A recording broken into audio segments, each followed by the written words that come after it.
यार इस टाइम पे हमारी हालत ये हो चुकी है कि ना ही हम घर के ना घाट के साला बाबर को खिलाते हैं तो भी हारते हैं, बाबर को बाहर निकालते हैं तो भी हारते हैं, लेकिन हारने के बाद हम बाबर को वापस लाने की बात करें, जबकि बाबर जब वापस आता है फिर हारने के बाद हम बाबर को निकालने की बातें करते हैं। साला मुझे ये समझ नहीं आ रहा, हमारी जिंदगी इतनी झंड हो चुकी है कि कभी बाबर कभी ना बाबर, कभी बाबर कभी बाबर ना बाबर। ये बाबर हमारी जिंदगी में आया ही क्यों है भाई? ये बाबर आजम क्या चीज है? क्यों इतना अगर हड़बड़ी मची हुई पाकिस्तान क्रिकेट के अंदर? क्योंकि उसके बगैर जिंदगी झंड है, लेकिन उसके साथ भी जिंदगी है और बहुत गंदे तरीके से है। अभी बाबर आजम और फखर जमान का एक मामला चल रहा है जिसके अंदर कहा यह जा रहा है कि जी बाबर आजम को टीम के अंदर वापस लाया जा रहा है। पाकिस्तान और इंडिया का जो मैच है उसका प्रेशर हैंडल करने के लिए एक ही बंदा है जो पाकिस्तान टीम को बचा सकता है, वो है Babar Azam. Babar Azam is the only solution for Pakistan cricket team because India is gonna destroy Pakistan cricket team in Asia Cup 2025 which match will be held in 14th of September।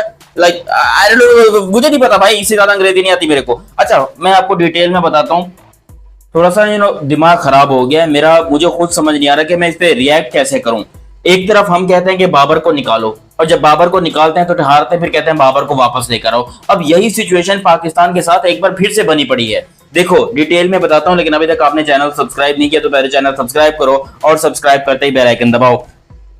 Pakistan के one of the greatest batsman Babar Azam against जिम्बाबर आजम, ये जो भी आप बोलना चाहोगे, लेकिन जो भी है भाई वो पाकिस्तान का बहुत अच्छा बैट्समैन है, पाकिस्तान का सुपरस्टार है बाबर आजम। पाकिस्तान का इतना बड़ा स्टार आज तक हमने अपनी जिंदगी में नहीं देखा। अगर आप शाहिद आफरीदी को स्टार मानते हो तो मेरा एल है, अगर आप इंजमाम उल हक को स्टार मानते हो तो भाई वो भी घंटा ही एक नंबर का, क्योंकि वो भी जिस जमाने में खेलता था उस टाइम पर बॉलर पाकिस्तान के अच्छे थे, इसलिए इंजमाम जो है ज्यादा मैचेस जीता था, वरना उसके भी एल लगे पड़े थे। मतलब पाकिस्तान की बॉलिंग की वजह से हमेशा पाकिस्तान के बैट्समैन जो है उनका नाम अच्छा रहा है, लेकिन बाबर की किस्मत ऐसी झंड है कि जब ये बंदा बैटिंग के लिए आया तो पाकिस्तान के बॉलर बर्बाद हो गए।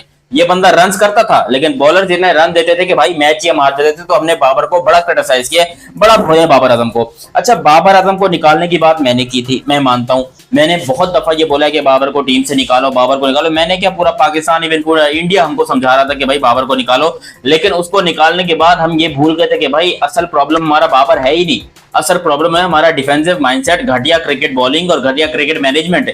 जिस तरीके से पाकिस्तान के क्रिकेट एक्सपोज हुए दुनिया के सामने, हम बिल्कुल पुंगे होके रह गए, क्योंकि बाबर हमारे पास टीम में था, हम अफगानिस्तान से हारे। बाबर हमारे साथ टीम में था, हम यूएसए से भी हारे। बाबर हमारे साथ टीम में था, हम आयरलैंड से भी हारे। यानी कि बाबर के होते हुए हम तमाम छोटी छोटी टीमों से हारे हैं। इवन हम 2022 के वर्ल्ड कप में जिम्बाब्वे से हारे थे, जब बाबर आजम टीम का कप्तान था। सोचो बाबर आजम टीम का कैप्टन था। 2024 में जब हम यूएसए से हारे, उस वक्त भी बाबर आजम टीम का कप्तान था। तो फिर ये बात हमारा करना कि बाबर को टीम से निकालो, ये काफी हद तक जायज और ठीक बात भी है, लेकिन क्या सिर्फ बाबर आजम को निकालो, ये एक बहुत बड़ा पॉइंट है। अगर आज शाहीन शाह अफरीदी पाकिस्तान टीम में खेल रहा है, हारिस रऊफ खेल रहा है, तो फिर बाबर आजम क्यों नहीं खेल रहा?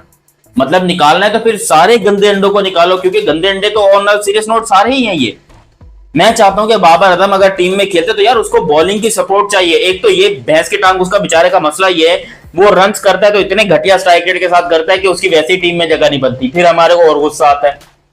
और जब वो नहीं होता तब हम कहते हैं चलो यार वो कुछ तो कर लेता था, स्लो स्ट्राइक के साथ करता था, कुछ तो करता था। हमारी हालत ना घर की ना घाट की ऐसी हो चुकी है, हम अपने ग्राउंड के ऊपर बांग्लादेश को हराते हैं, उनके ग्राउंड पे जाकर उनसे हार जाते हैं। हम वेस्ट इंडीज में जाकर कुछ उल्टे पुल्टे मैचेस जीतने की पूरी कोशिश करते हैं और बहुत ही क्लोज मैचेस जो हम जीतते हैं, और हमें लगता है कि हमारी टीम बिल्कुल सुधर गई है। जबकि एशिया कप में है हमारे साथ जो होने वाला है, क्योंकि यूएई ओमान ये दो टीमें हमारे ग्रुप में, देखो इंडिया से तो हमने हारना है, इसमें कोई डाउट नहीं है कि पाकिस्तान इंडिया का जो मैच होगा वो 100% यहां पर पाकिस्तान क्रिकेट टीम हारने वाली है। लेकिन जो असल प्रॉब्लम है यूएई और ओमान है। अगर बाबर आजम वापस आ जाते हैं और बाबर आजम वापस आने के बाद ये अनाउंस करते हैं कि वो यूएई ओमान के साथ खेलेंगे मैच एशिया कप में, वैसे तो मुश्किल है मैं कहता हूं, लेकिन अगर वो आ जाता है तो आपको लगता है कि इन दोनों में से अगर कोई एक टीम से पाकिस्तान मैच हार गई तो फिर से इल्जाम बाबर आजम के ऊपर आएगा, और अगर बाबर आजम ना खेले तो फिर वो प्रेशर ही नहीं रहेगा, फिर हमारे क्रिकेट देखने का मतलब ही नहीं बनता।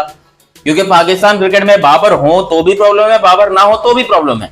अब बाबर आजम ने वैसे देखा जाए तो टी20 में मोस्ट रन स्कोर्ड में बाबर आजम शायद सेकंड पे आते हैं, नंबर 1 पे रोहित शर्मा आते हैं मोस्ट टी20 रन्स। ओके मैं यहाँ पे गुल्लू गुल्लू भी कर लिया है। अब यहाँ पर जो है मैं आपको सीधी सीधी बात बताऊं कि बाबर आजम जो है वो एक अच्छे खिलाड़ी हैं, डिसेंट खिलाड़ी हैं, मैं उसके खिलाफ बिल्कुल नहीं हूं। मैं आपको बार बार ये बात बता रहा हूं कि बाबर आजम के हमेशा जो साथी है ना वो एक नंबर के चोमू है, कोई भी हो वो, बाबर को पहले सपोर्ट मिलता था कप्तान की तरफ से, सरफराज अहमद की तरफ से, वहां से बाबर आजम ने अपना करियर थोड़ा सा बेहतर किया है। इस टाइम के ऊपर बाबर आजम को सिर्फ 9 रन और चाहिए भाई। वो इस टाइम पे सेकंड पे हैं हाईएस्ट रन गेटर में, नंबर 1 के ऊपर रोहित शर्मा है। रोहित शर्मा ने टोटल 159 मैचेस खेले हैं, 4231 रन है रोहित शर्मा के और 5 सेंचुरी हैं, जबकि बाबर आजम सेकंड के ऊपर मौजूद हैं और उनके अब तक 4223 रन हैं टोटल। तो यहां पर बाबर आजम इनिंग अच्छी खेलते हैं, रन्स अच्छे करते हैं, इसमें कोई डाउट नहीं है कि वो रन्स करता है, अपनी तरफ से पूरी एफर्ट करता है। लेकिन असल प्रॉब्लम कहां पर आती है, जब बाबर के साथ देने वाले इतने घटिया, इतने वाहियात लोग हैं कि बाबर आजम जिंदगी में कुछ कर ही नहीं पाता है। हालांकि एवरेज की बात करोगे तो भी एवरेज बाबर आजम की रोहित शर्मा से बेहतर है। बाबर आजम की 39 की एवरेज है, लेकिन रोहित शर्मा की 32 की है। लेकिन रोहित का जो इंपैक्ट होता है जब वो क्रीज पे कदम रखता है, जो मारना चालू करता है, तो फिर उस जैसा कोई खेलता नहीं है। तो मैं कंपेयर बिल्कुल नहीं कर रहा हूं बाबर रोहित को, लेकिन मैं आपको यह बता रहा हूं कि पाकिस्तान की तरफ से जो सबसे ज्यादा रन है वो बाबर ने किया। पाकिस्तान में इससे बड़ा T20 आएगा बैट्समैन हमें देखने को नहीं मिला है। लिटरली ये बात सच है कि पाकिस्तान में बाबर से बड़ा T20 आएगा बैट्समैन हमने अपनी जिंदगी के अंदर नहीं देखा है और ना ही मुझे लगता है कि हमें देखने को मिलेगा। लेकिन बाबर के साथ जो उनके पार्टनर हैं, जो उनके बॉलर्स हैं, सारा प्रॉब्लम ही उनका है। वो बेचारा ना घर का ना घाट का। हम उसको क्रिटिसाइज करते हैं लेकिन हम भूल जाते हैं कि भाई वो बाबर अकेला करे तो करे क्या, उसके बेचारे की वैसी फट जाती है जब वो देखता है बाबर आजम को कि भाई मैं करूं तो जाऊं कहां। मतलब वो फंस गया, वो गलत टीम में आ गया। असल प्रॉब्लम ये है, बाबर को युगांडा इथियोपिया की टीम से खेलना चाहिए। वो पाकिस्तान की टीम में आया, पाकिस्तान के लोगों ने उसको सर पे चढ़ाया, सुपरस्टार बनाया। यार 4223 रन है बाबर आजम के, कोई हल्के फुल्के रन तो नहीं है ना। मतलब कुछ ना कुछ बंदे ने किया है ना टीम के लिए, अपनी टीम के लिए, अपने मुल्क के लिए या अपने लिए, जो भी बोलोगे उसने किया हुआ है। लेकिन उसके साथ जो हमारे ये चोमू बॉलर हैं, हारिस रऊफ, नसीम शाह, शाहीन शाह अफरीदी, जो जिंदगी में कुछ उखाड़ नहीं पाते, जिंदगी में 10 में से 1 मैच में चलेंगे, 9 में फेल होंगे और सारा का सारा ब्लेम आ जाएगा बाबर के ऊपर। तो मुझे बताओ कि भाई बाबर आजम क्या, मतलब अभी आपको याद आ रही है कि जी इंडिया के खिलाफ मैच है, अगर इंडिया ने हमको पकड़ लिया तो फिर बाबर आजम को ही हम बचाएंगे। और देखो हारना तो हमने वैसे ही है, ये बात आपको बता दूं। बाबर को लाने का मकसद सिर्फ ये है कि जब हम हारेंगे तो सारा ब्लेम बाबर के ऊपर डाल देंगे, उसका लाने का। इसीलिए मैं नहीं चाहता बाबर आजम टीम में आए, मैं नहीं चाहता बाबर आजम टीम में आए, क्योंकि मुझे पता है कि सारा का सारा ब्लेम जाएगा बाबर आजम के ऊपर अगर हार गए तो। और नहीं हारे तो भी मतलब ये तो नामुमकिन है कि हम ना हारे इंडिया से, इंडिया हमको हराएगा, ये बात पक्की है। लेकिन बाबर को वापस अगर लाया जाता है तो ये बाबर आजम के साथ ज्यादती होगी, बाबर आजम के साथ नाइंसाफी होगी।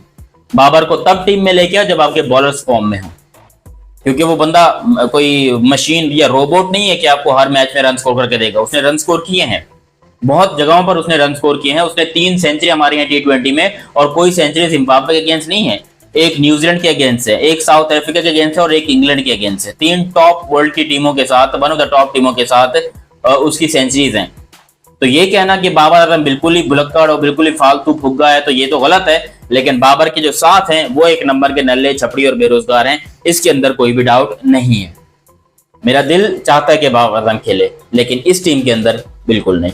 बाकी आप लोग भी मुझे अपनी राय कमेंट सेक्शन में दीजिएगा। अभी तक आप लोगों ने ये चैनल सब्सक्राइब नहीं किया तो सब्सक्राइब कीजिए और बेल आइकन दबाइए। मेरा नाम है दयानत अली, मिलते हैं बहुत ही जल्द अगली वीडियो में, तब तक के लिए आप मुझे दीजिए इजाजत। अल्लाह हाफिज एंड लव यू हो गया, बाय बाय।